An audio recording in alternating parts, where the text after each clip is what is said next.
Welcome to another week of Token Blacks in Cinema, the place where you'll find Black people drinking the good liquor. In your favorite films. In your favorite films. I'm Donna. And I am Steven. And we are two Black filmmakers based out of Austin, Texas. Yeah. And we are here to skewer and scout. Now, we're not going to skewer everything. Really, we are just reviewing the Black characters in films and TV and discussing their impact on the story and character development and seeing how it goes. Right? So this week, drum roll, we did Queen of the Damned. Yes. Queen of the Damned. 2002. Where were you in 2002? Where was I? Don't know. Probably hanging out at the mall. At the mall? That was 3 years from, I think I was a sophomore freshman in high school. Yeah. I know it was high school because all the music spoke to my soul. Yeah. I mean, yeah. I remember when this movie came out and the whole thing with Aaliyah passing away and this was her last film and all of that. It was crazy. Yeah. Big Aaliyah fan. Rest in power. Rest in power. It's still kind of like you definitely know that she's gone now, but it's still a trip to think that she passed and so young and how too. Like it's a trip. But yeah, her being in this movie was such a big selling point for a lot of people. The most ironic part is she's probably in a whole total of probably 35 minutes out of the full like hour and 40-minute film. I know. She was definitely the main promotion for it. I mean, that's the reason why I saw it. Well, to be honest, prior to this, I had never seen it in completion, like from start to finish. I'd only seen parts of it, mostly the Aaliyah parts, just by coincidence. But I honestly, they could have named it something else. Like her character is the central villain, but it's not about her. Like it's about Lestat. Yeah. So I would have done several things. I mean, she's superb. I thought like we can talk about her performance. I was just like, okay, girl, because it's been so long since I've seen it, and I was like, yo, this is like, I feel like there's a character. First of all, okay, movie in a nutshell. What is Queen of the Damned? So Queen of the Damned is the sequel to Interview with the Vampire, and they are both based on a series of Anne Rice novels, right? The Vampire Chronicles, I think. And so the thing is, with Queen of the Damned, it is a story about Lestat. Lestat is the central character in Interview with the Vampire, but Queen of the Damned is a story about him later deciding to take his own like life in his hands and becoming a rock star so that he can bring out the old vampires and finally tell the world like what vampires are all about, and so they don't have to stay hidden. And he's doing that. He's attempting to do that through music and through song. And then, of course, he brings out the wrong vampires, and he has to battle them to the finish, including the Queen of the Damned herself, Akasha, aka Aaliyah, aka the baddest bitch of the movie. Yeah, the baddest. The baddest. So I was looking at like kind of the director and the writer. We kind of talked about this earlier. I didn't see anything that really jumped out at me except the director directed In Too Deep, which is LL Cool J and I think Omar Epps are the leads in it, and it's like they're cops. So I was like, oh, okay, so a Black movie. And he then did. I forgot about I haven't seen In Too Deep in years. I barely remembered it, but it was there. And then the writer, is Anne Rice, and the other two writers, I was like, I didn't really see anything. But one of them worked on Introducing Dorothy Dandridge. Yeah, so the director was Michael. What's the director's name? I can't think of it off the top of my head, but Michael Petroni is one of the writers. I think he did the Introducing Dorothy Dandridge. And that, and then just about like nothing else. He hasn't written a whole lot. I'm sorry. Michael Petroni's he's the one that's Scott Abbott's the writer that did Dorothy Dandridge and hasn't done much since then. Michael Petroni he writes a lot of this same type of stuff, genre fiction. So The Right, Chronicles of Narnia, Possession. He's written a whole lot of supernatural fantasy stuff. Okay. So it's an interesting pairing for this, for sure. So off the top of your head, 1 to 10, what would you give Queen of the Damned? Oh boy. Well, seeing that it was really, really hard to sit through the music and Are you kidding? The music was like one of my favorite parts. It's so funny because the music, a lot of it, I was reading up on it, and they basically had, I think, what's his name from Korn? Yeah, Jonathan Davis, lead singer Korn. Jonathan Davis. As soon as I heard the guy sing, I go, that's the lead singer Korn. Yeah. I guess he wrote and produced a lot of this with, and they performed a lot of it and everything else, and it was just I totally forgot that it was even considered a genre. Nu metal was a genre.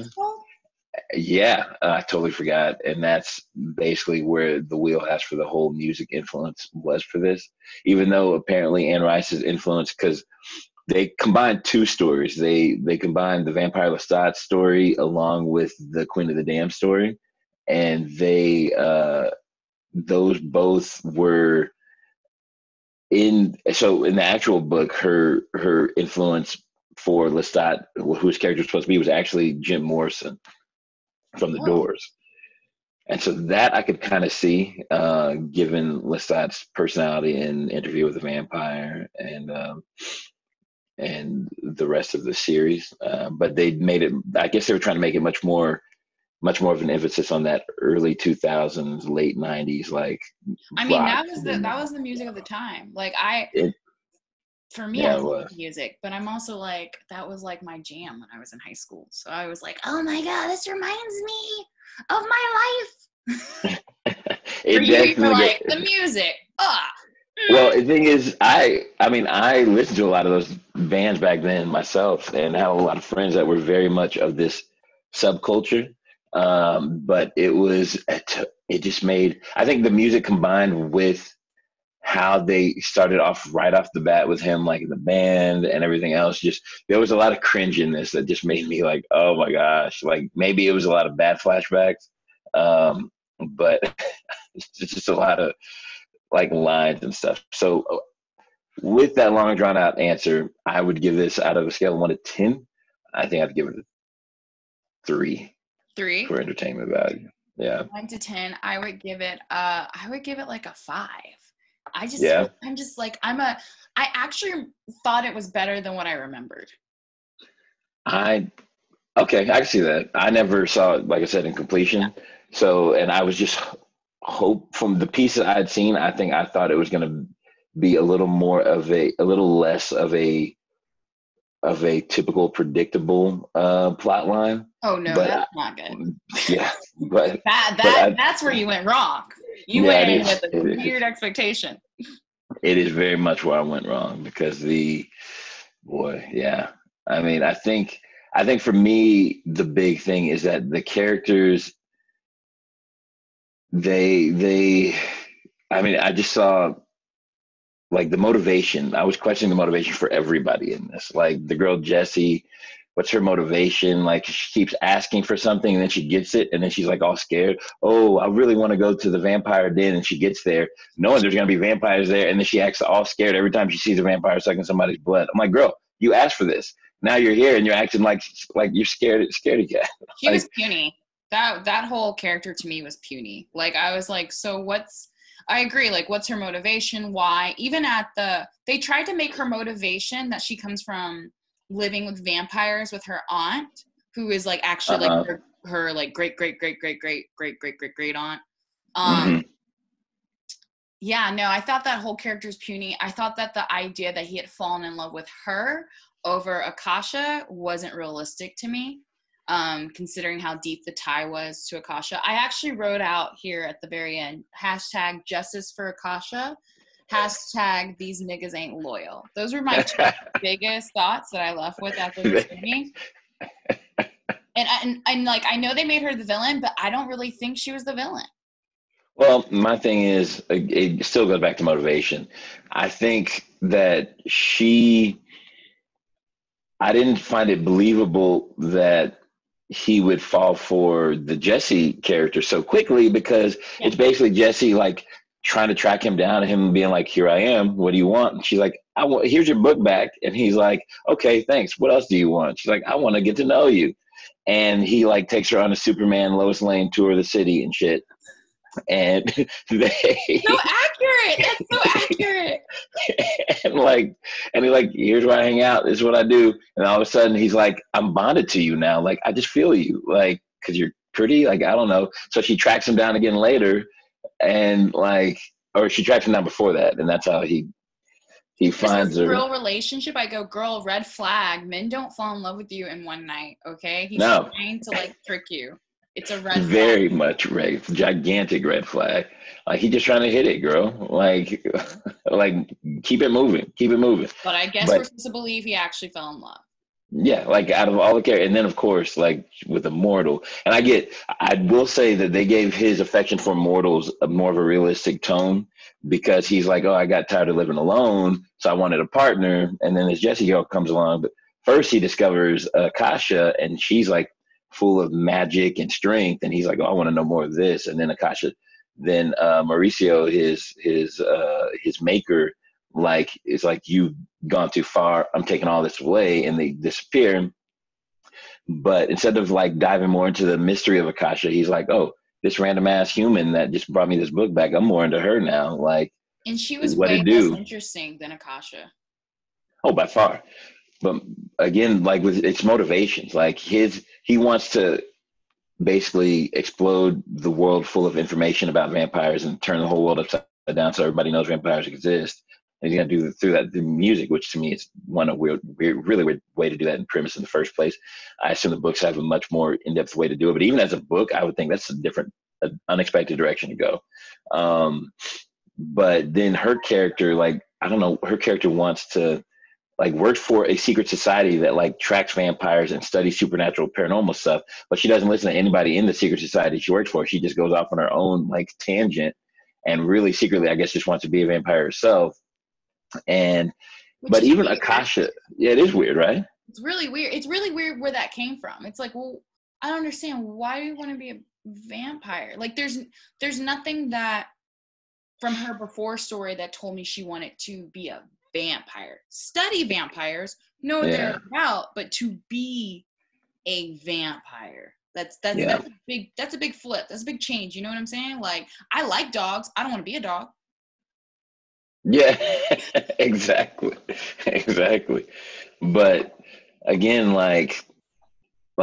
for me, even Akasha, her motivation seemed like it was missing something, because she just had a bloodlust. I was like, take care. I'm just going to eat and devour everybody. Humans are just for blood and, and feeding, which we've seen in a lot of vampire movies. But it's like, then what? After you go tear through every human on earth, there's not going to be anybody left to feed off of. So then what are you going to do? So I will say that is a little bit of part of like what he sees as her downfall, is that like, so you want to kill everyone and then what? And she's like, and then we kill them. And that like that's like enough for her. Like that's what they make like her. They try to make her as like a bottomless bottomless pit, so to say. Like she just doesn't care. Like she's gonna kill everything. So I will say, so they made her, yeah. So basically her motivation is just to kill. But then when he took of her blood, it tied her to him. Mm-hmm. Like I feel like when they had that exchange, that's when she became like, oh, he is now the one I love. And like because his whole thing, so this guy, he was like, I guess through his music, he was waking her up. So like he was also doing things in the music to like speak to her, because he awoke in her with the music thing, right? Yeah, with the fiddle is when or the violin is when he started to wake her up, and then as it continued, then it like really woke her. Yeah. Because like, remember when Homeboy visits his house and he's like, "Well, you did what you meant to do. You woke up Akasha with that music of yours," because she heard it and heard the messages, I guess, and then like woke up.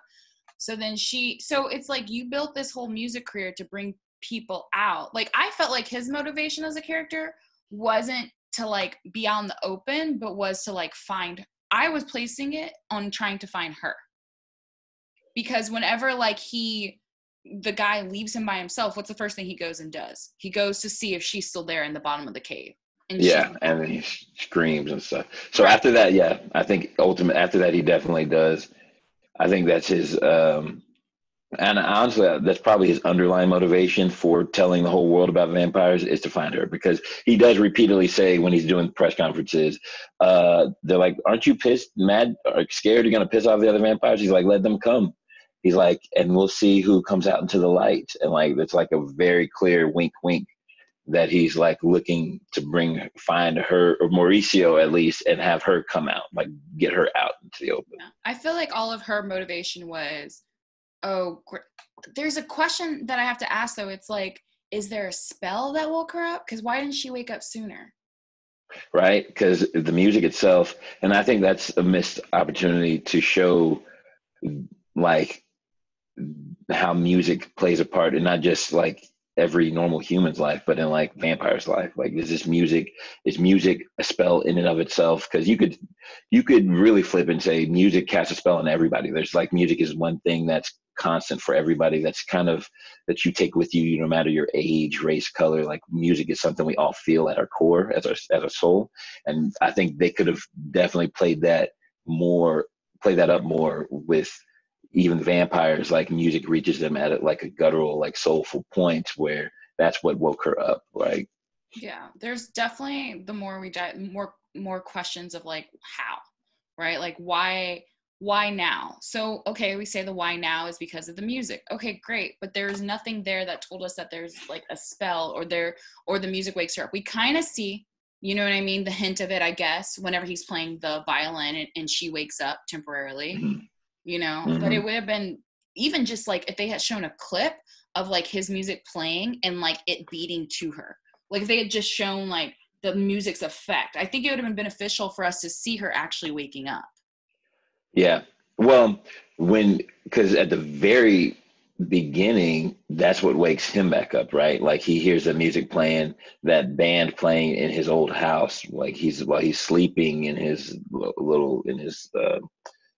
in his burial site coffin, and it wakes him up, and then he goes down with the fiddle or violin and plays to them, and it wakes her up. But ironically, not her partner, the king, which is what I thought was interesting. He didn't wake up; just Akasha woke up and kind of turned her hand, and that's what woke her up then. But it didn't fully wake her up. He bit from her hand and sucked her blood, and it tied them together. But it didn't fully like bring her out. So then later, I guess, fast forward, he has his band and they're world famous, and then that music is playing and waking everybody up. I think it would have been good to see her actually like be awoken by some type of lyric that was playing or something. Right. That would have been like, oh, that's why she's waking up. It's because there's something, his music is getting, because here's what they could have done. She's getting woken up by the music because there's a spell in it, which we see, but also the reason that he has it going worldwide and out like that is because everyone's playing it.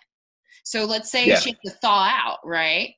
By the music. So like, you're getting enough of the beats is gonna like wake her up. And then also, like, if y'all know she dangerous and this music is thawing her out, y'all ain't doing nothing. Like, didn't he take her? Like, you had her when she was frozen. You didn't have like earmuffs or a plan. Like, she's gonna wake up. Let's kill. Like, you see what I'm saying? Mm-hmm. Mm-hmm.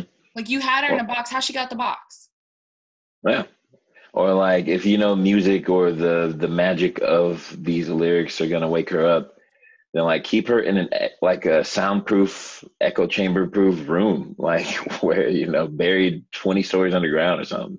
We've seen in other movies. I guess they just were like, it would have been stronger if like he did this to access her, and then once like he got this guy contact, like if he actually went after her, like if she's your whole motivate, or just more motivation of what's your plan, like why are you waking her, what is your whole reason for this, and then you fall in love with this weak white girl. She was weak. And it's interesting because I read that her character in the books actually has like they show that she's got a tie to the original family. In the books, her job apparently is to be much more of a curator of the family history. And so she kind of obsessively tracks down all these other people that had to do with the family and like interviews them and does all this other stuff. But here it's just like she works for this paranormal investigation company and she's just obsessed with him. And I think they could have they missed an opportunity to make it to where she was that curator here, and it would have given her much more of a reason for trying to find him down. She tracked down everybody else, found their story, and that's why she's trying to find him now, so she can get his story and then just like continue being like the chronicler of everything. But she's just like obsessed. Yeah, she's just, I would have believed him falling in love with her more if they had tied her into that girl that's playing the violin at the very beginning of the movie, or an old love of his. Right. Yeah. Or like, yeah, she looks like an old love of his, just like so that's why he's obsessed with her. So you get instant like more years to their relationship or something. That's not there. But let's talk about our one black character, because really this is the only black character except two black extras. The black guy that gets killed at the very beginning when he comes out his grave. Yeah. And then the one black vampire who you see in the crowd wanting to jump him when he's singing. So other than those two, like literally, it was I couldn't believe how white this movie was. Even though he's in New Orleans and like that's where his house is and his cemetery is and everything else. Yeah. And like exactly. No, I was just gonna say the only saving grace is that I feel like Aaliyah's character was probably the most interesting character of the movie, and they underutilize her. Oh, by far she is. I mean, there's so much to question about her character and her background. And that's the thing. So she's a token. What is her role in this? And to me, her role is the super magical Negro. Like, she's the queen of magical Negroes, as it were, in this movie. But they normally give advice, right? Magical Negroes normally give advice and are there to help the antagonist or the protagonist with their whatever major problem it is in their life. And in this case, I think she's twofold, because she's the villain, but she also thinks that she's going to pick him up and help him with his goal of just ruling the world, which is what she wants to become his goal, I guess. But she doesn't see that he's not really aligned with that goal. We talked about this a little bit. He's wanted to kill. He wanted to be known. He knew that's what she liked. This is why #niggasAintLoyal. You knew her motivation in life. They told you she likes to kill. She has a bloodthirst. Like that's what she's about, right? So here you go. You want to wake her up. You wake her up. You finally get the woman of your dreams. Then she tells you what she's been telling you she's wanted: marriage, kids. Then y'all finally get together and she's like, bloodlust. I want the bloodlust. I want the marriage, the kids. I'm telling you, relating this to real life. I'm telling you what I want. You know what I want. Now that I'm finally with you, you've come after me. You don't want to give me what I want? And you're surprised this is what I want? He's like, I thought I did, but there's a side chick over here. Oh, she might be more my speed. And there's your hashtag right there. It's just it's a really lame twist on her. Like I kind of feel like she is her character is who she is. And so it doesn't make sense for me how he can literally, like, his movie motivation is her, and then she arrives, and then no longer it's his movie motivation, and we're supposed to like believe it's in like one day, like he all of a sudden like doesn't. It just didn't sit well with me. Justice for Asaka. Akasha, justice for Akasha. Akasha, thank you. His motivations particularly seemed all over the place. And a lot of it just wasn't earned when it came to the queen and the girl and the Jesse. Like, it just wasn't built up like it should have been.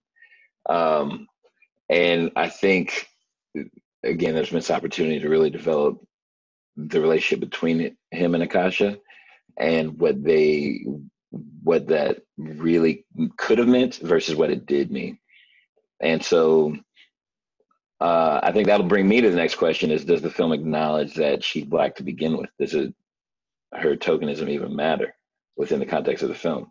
I feel like they tried to like, no, but I also feel like she is like Egyptian. Like they tried to like tie her to like, I feel like in the way that she dresses and stuff, like they tried to tie her into that's why she is who she is, because she comes from like an Egyptian line and things, and she's like an ancient woman.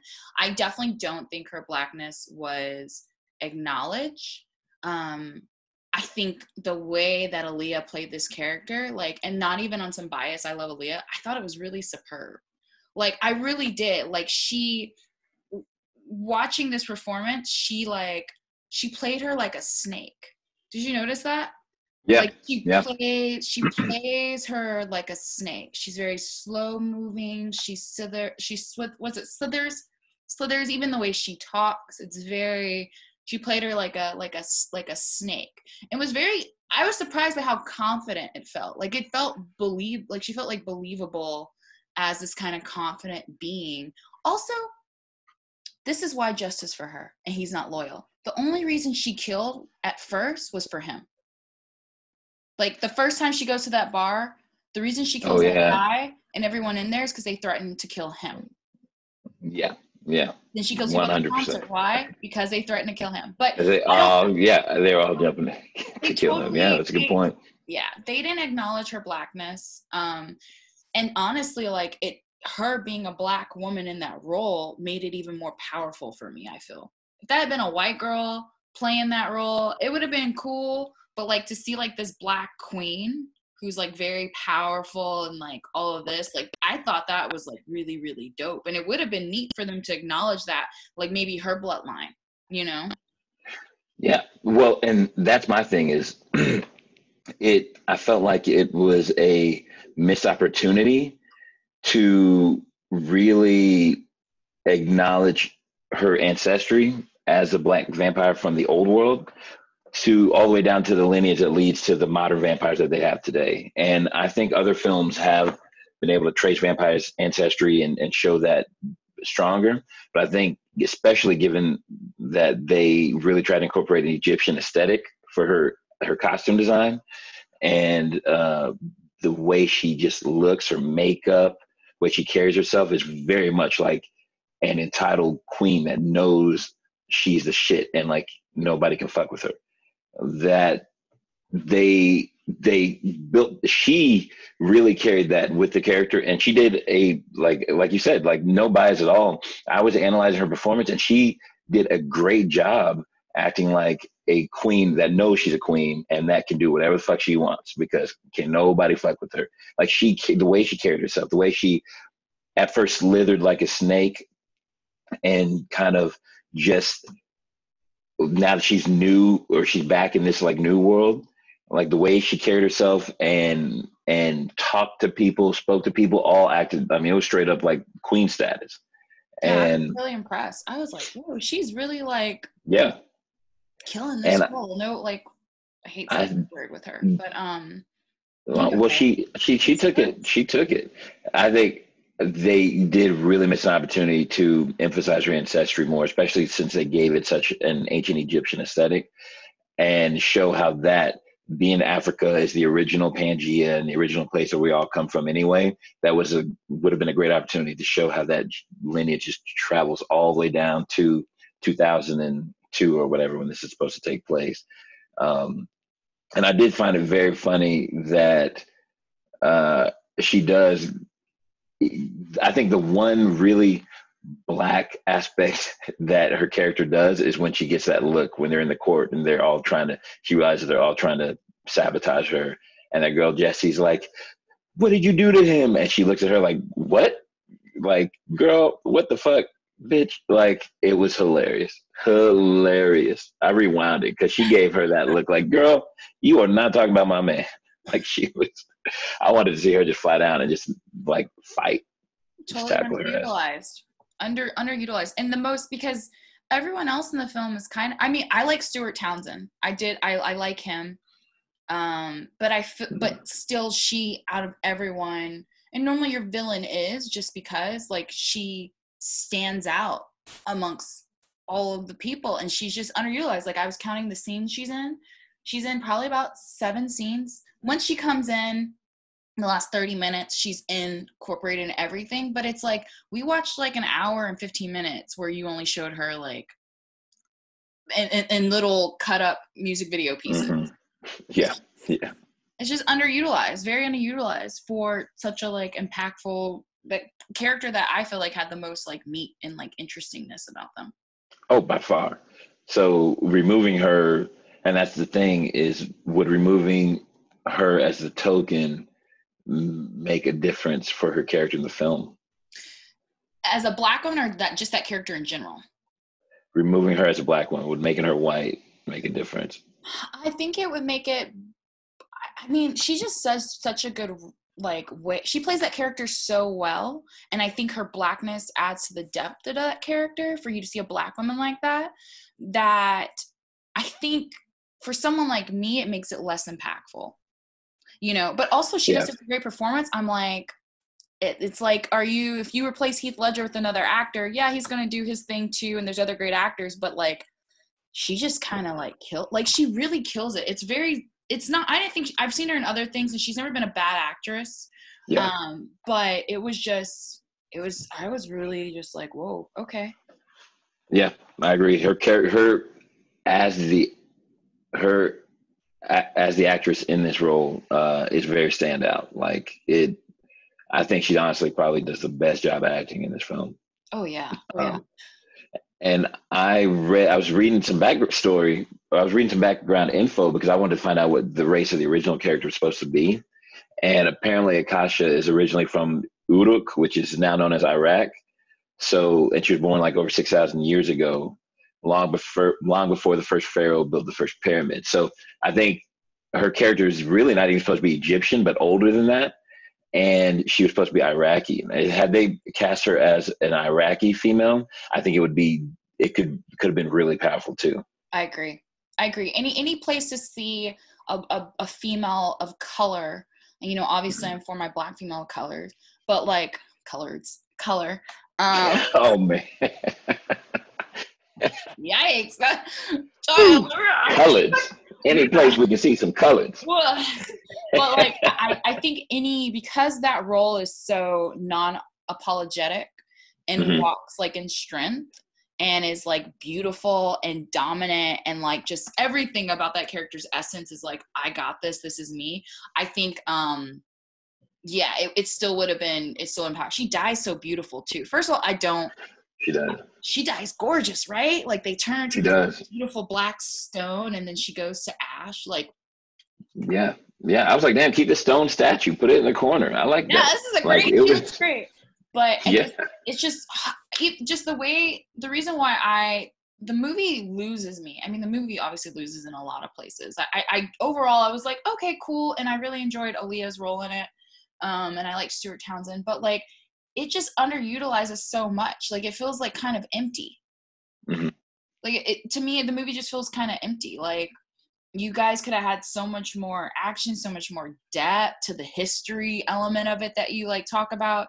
But then like the first whole hour of it, we're just watching homeboy go to his concert. Yeah. It really is almost the first entire hour. And I think I agree. That's where you could have put so much more depth into the character relationships, which are really crucial for every film, and could have built out, like, he just looks like an egomaniac from the start. Like he just wants it to be about himself and wants to tell the world about vampires and wants to be a rock star. You're like, what the fuck does this vampire want to be a rock star? But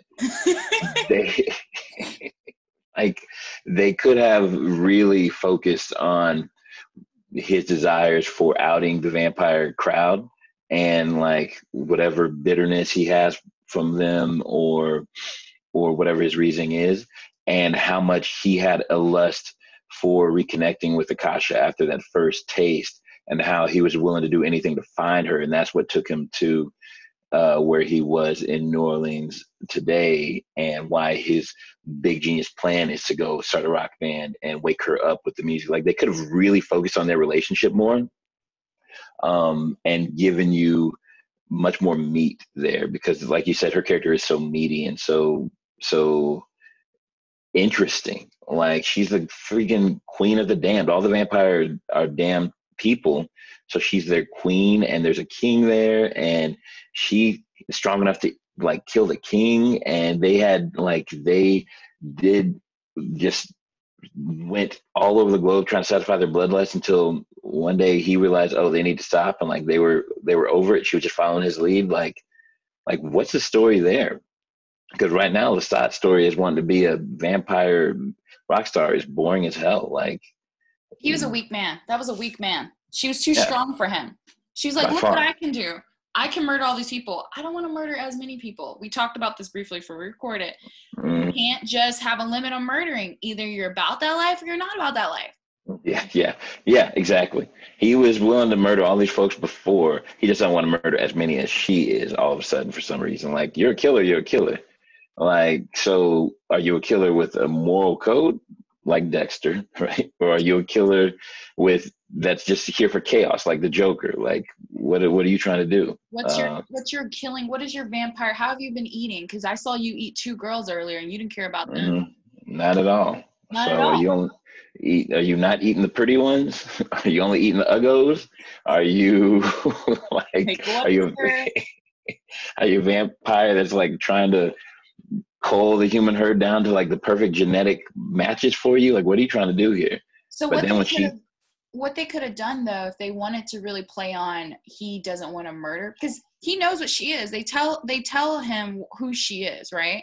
So maybe it's like, instead of like her being that from the beginning, maybe them saying as the years grow, her hunger can get more, or there's something that's making her more this bloodthirsty person, where it's a killing like, I can't stop you, like Daenerys, right?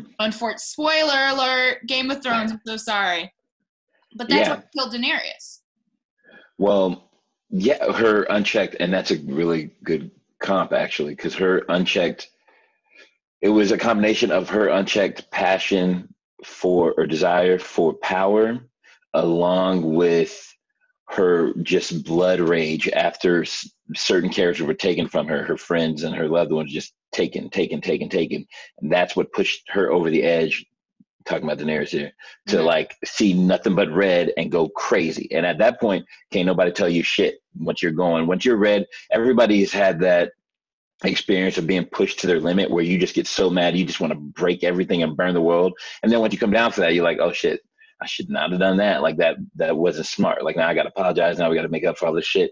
So with Daenerys, they just pushed her to her limit and she just saw red. And I think they could have done that with her here, where she just wanted to live in peace and harmony with her vampire king, her new chosen vampire king. Her white king, yes. But he pushed her to her limit by like betraying her for this other girl, and that would have been a better love triangle type situation, and showing her having a legitimate reason for wanting to fucking tear the world up until people stop her. Right. And it still wouldn't have been, and had you gone that route, it would have been great, because she would have been the tragic figure, because she really would have just been somebody that wanted to love him and be loved in return and live on their own doing what they do. But he kind of betrayed that love, which caused her to go into a chaotic rage. And I would have definitely been much more interested in a story like that. So much better, because like they tried to build this movie on the movie. This is what the movie they made, but they didn't make it. And they set this up by her character, by how they connect it, by the title. This is about their love story going sour. This is about his love story with her going sour. And y'all didn't do right by it. Like, you didn't really form it out. Like, you have everything kind of like, he's motivated to find her, but he's not. He wants to be a rock star, but he wants to be found. But why does he want to be found? Like, you didn't make it clear his own motivation. But the movie's called Queen of the Damned. And you set up this whole tie with her, and then you let it like fall, and then we're supposed to believe he fall in love with this girl who's boring. She's boring. And she's new. She's brand new too. Even if she was like a boring, chill ass chick, but like he got to know her over the course of a couple of years or months even. And he's like, oh, she may be boring to the rest of the world, but she's fascinating to me. That's one thing. But it looks like he got to know her over the course of a week, and all of a sudden he's more invested in her than he is this queen whose blood he's tasted. And when you taste, in this story, when you taste vampires' blood, or when vampires taste humans' blood, I guess it's right, it works both ways. You see their entire history and their entire life. So when he took a bite of her wrist as a semi-statue, he saw her entire history in life, and he's like, I want to know more. And the power tastes like fire inside me and all this stuff. And Mauricio's like, nope, you fucked up. I got to take it from you. So he theoretically spent all this time trying to find her. And then he goes, and of course, I'm not going to go back into the Interview with Vampire Story and everything else. It's a whole other series, but it is a prequel to this. So ideally, it seems like he's spent like a lifetime trying to find her. So if you're that obsessed with one person and then you meet this boring ass, like, regular person for a week, like, how is that really going to compare to the emotion that you've developed over a lifetime searching obsessively for somebody? And then right? He marries her after y'all had like a 10-year relationship. You see how this works? Yeah. Hashtag niggas ain't shit, even if they vampires. Even if they vampires. Hashtag they ain't loyal. They ain't loyal. These alive niggas, they ain't loyal. Okay? Men will they ain't loyal for shit into anyone, literally and figuratively. That's a perfect metaphor. I like that. That should be the title of the post for this. Men will sink their teeth into anyone. Oh my God, that's so good. It's so funny. Okay, so I have to ask you I want to end on this question. If they were to create a movie to do, I actually have two questions. Okay, you just edit this part out. So this is one I want to ask. Was there anything that stood out for you about this movie that you were like, huh?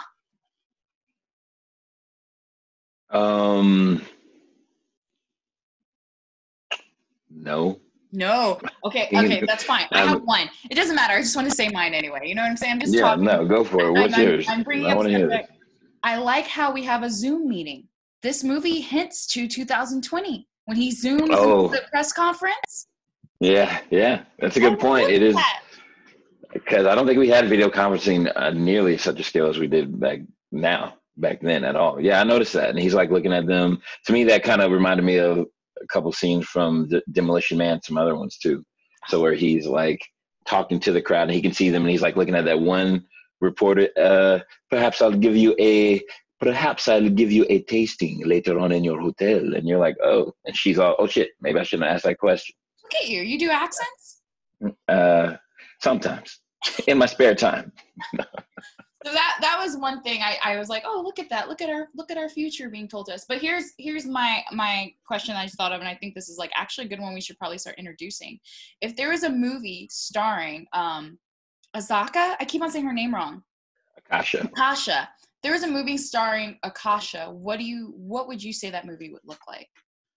Oh, I think it would be, and I'd love to do a movie with her, about her. Listen, after talking about this, I'm like, yo, we need a black ancient vampire movie. I know. And it's funny, after doing the research for this, I was starting to think the same thing. I was like, we need a movie about the black vampires that are out there. And I even have a list of other black vampires that are in other cultures and stuff too now.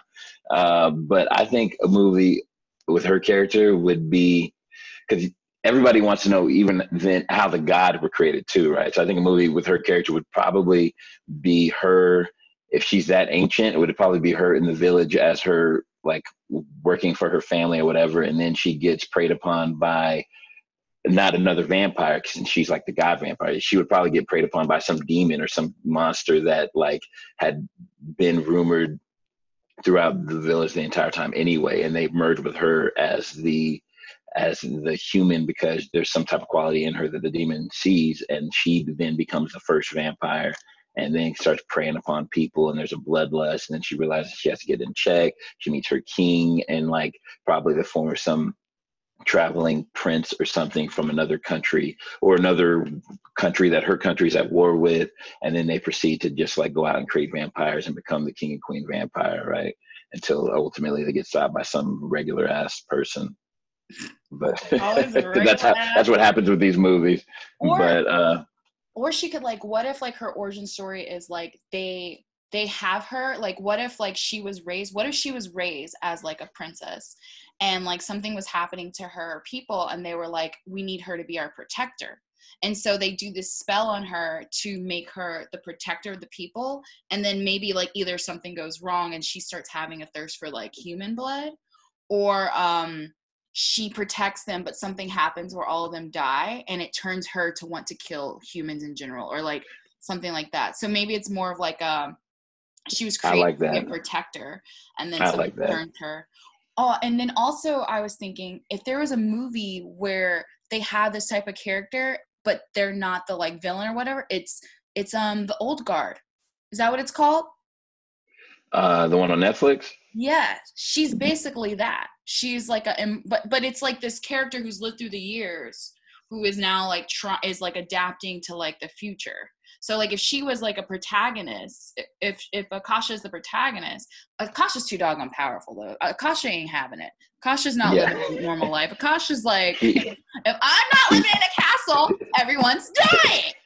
yeah, exactly. She's too powerful, but like that, I was like, ooh, that's it. Like she was like raised in royalty, so that speaks to like how she is already, and then Her she's personality. and then they transform her into their I protector. like that pitch. That is much better. I like that, because if she is, and maybe she's just raised in royalty with all the entitlement that comes with that, and then but her kingdom is like attacked, beset on all sides from multiple forces, and they realize they're not going to be able to defend themselves and protect the kingdom and the greater good for the world. And all she originally was raised to do was like, I'm going to be married to this prince and we're going to take over and all that. But then they're like, we need a protector. And she's the perfect person because she's the only opportunity we have. She's the only one of the royal lineage. And Yep. at the same time, she displays a lot of strength that we haven't seen before, like in terms of just in like determination, self-determination, not even necessarily physical strength. And so then they dig up some old ancient book or spell or whatever, and they have to do some blood sacrifice, and they kill her. But of course, it brings her back, and that's where she's all strong and powerful. And she has to be unleashed upon like the enemies, Right. right, to protect the kingdom, but somehow it goes wrong and she's like berserker, bloodlust for everybody. Or she gets everybody except the folks that were coming in to kill her royal family, and that's where she decides to go crazy because she's pissed because she still failed in her mission, right? And then she goes off the side and to fucking just feast on everyone. That's when And she's you could, yeah. wandering the And that, earth in a way. yeah. And that's if you're keeping with the same bloodlust track that she has in this. If you're going the protector route, then definitely like an old guard status Yeah. would be dope. If you want to keep her like quote unquote not a villain, but I would love it if her origin story is like she's transformed and she has this mission, maybe she fails at it, and that's when she becomes like a villain of sorts. Like that's her like Yeah. origin story. An But like anti-hero. yeah, like that would be dope though. Yeah. Like a black like That would be really dope. vampire movie. So all right, we're gonna wrap this up with, what is one recommendation you would give to people right now to go check out and see? Oh, wait. Well, if we are going to stick with the vampire theme, I'm going to recommend Yes! people. I was thinking that. I was like, yo, I'm gonna recommend a black vampire movie. But we need like oh, a really good, like with like a Akasha.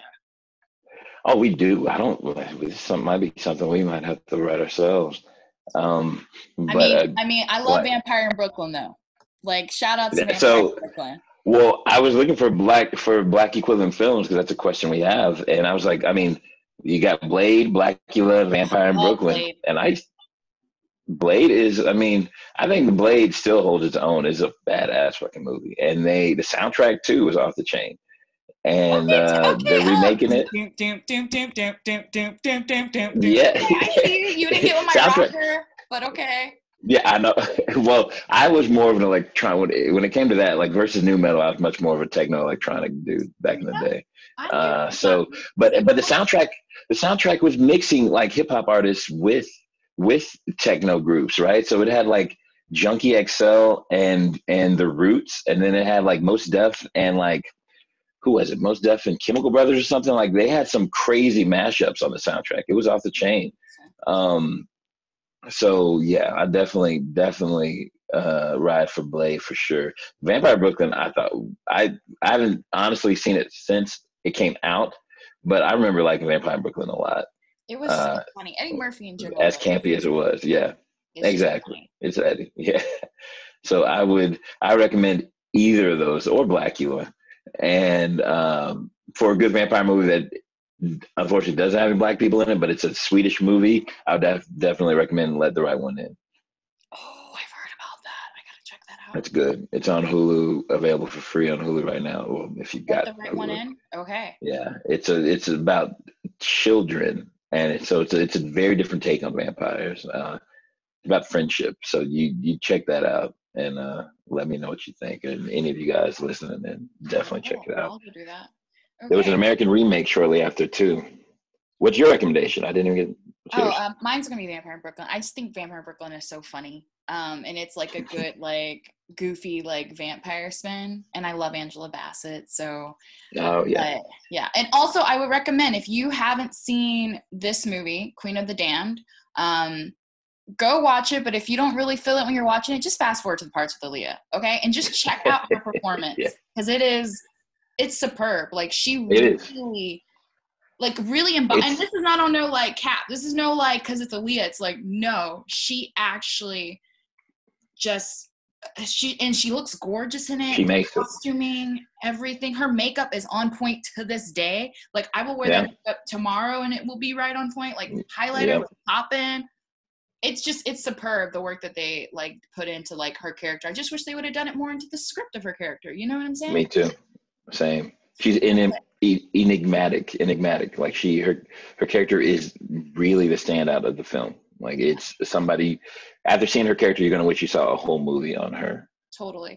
And please, if you have any comments, if you want to like put in your 2 cents, we would love to hear them. Please write your comments, give us your thoughts, things of that nature. We're going to get all of our tags up, like our Instagram, things like that. We'll make sure we put that in the bottom body. We don't know them yet, or we do know them yet, but I haven't memorized them. So we do have we do have an Instagram, which is at Token Blacks in Cinema.